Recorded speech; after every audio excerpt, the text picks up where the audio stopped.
Welcome back to BAF Racing, and we have another video recap from Soar Round 3 Amateur Superbike race. This is the second race of the day. We just completed the Amateur 600 race, which didn't go according to plan. In that race, we struggled a lot in the exit of the carousel. We ran wide a couple of times, as well as the end of the back straight, which ultimately ended up running off onto the back straight, pretty much ending our front row challenge.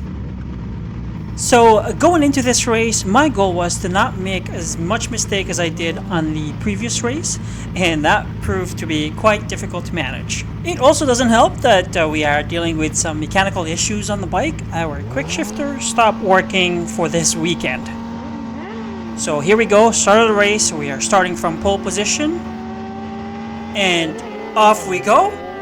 That was probably one of the worst starts I've had this season so far. Going into that kink, we're in 5th place, so we're going to try and hang with the front row and try to gain some grounds back.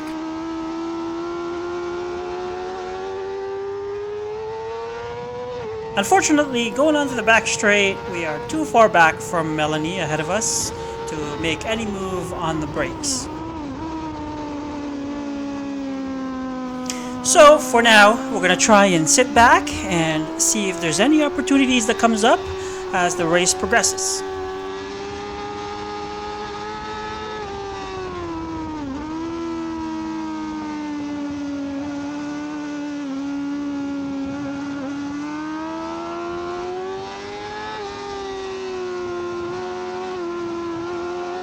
And here we go, going back onto the front straight, completing our first lap and onto our second lap.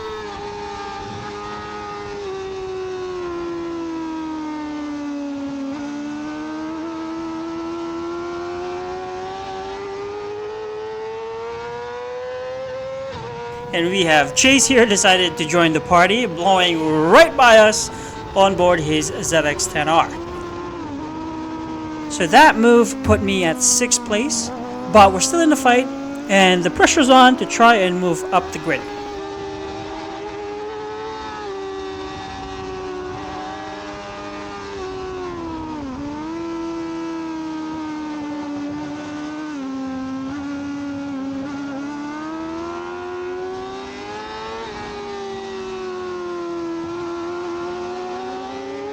Here we go, completing the second lap and on to the third lap of the race.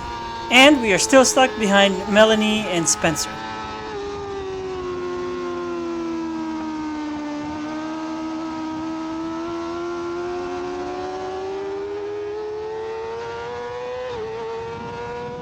So here we go, we're going to try and attempt to outbrake Melanie here onto the back straight. And fortunately, that move was good. That put us back onto 5th place, and now we have Spencer here to try to reel in. But first, we have to try and close the gap going on to the carousel, and perhaps we'll open up an opportunity to make a move again at the end of the back straight.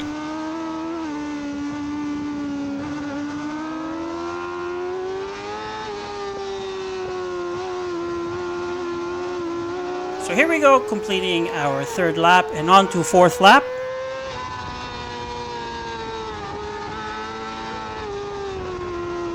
Fortunately, we were able to close the gap with Spencer here going onto the back straight, since he's got a strong motor underneath that Yamaha R6.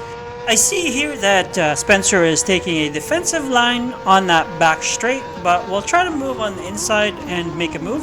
Seems like we got the inside line, but unfortunately, the bike was too upset to try to tip in, and once again, we end up on the grass. And perhaps that move may have been overly ambitious, and at this point I was really frustrated, and I knew that my challenge out front is no longer possible. They are just too far out front, and overall pretty much gave up the chase since I wasn't really willing to risk a lot just to gain a position or two.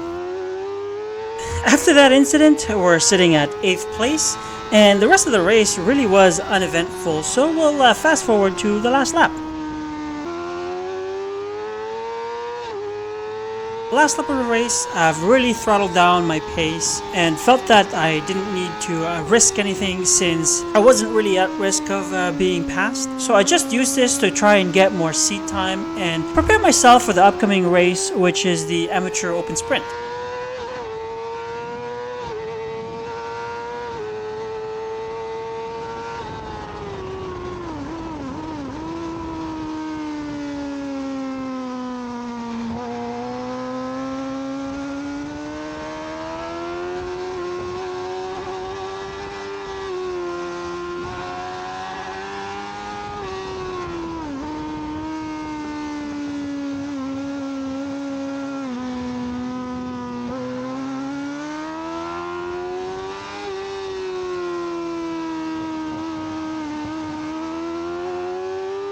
And finally crossed the line in 8th place. Not the race that I would have liked. I felt that I didn't make too many mistakes compared to my previous race, but the mistakes that I made were substantial that it cost me this race.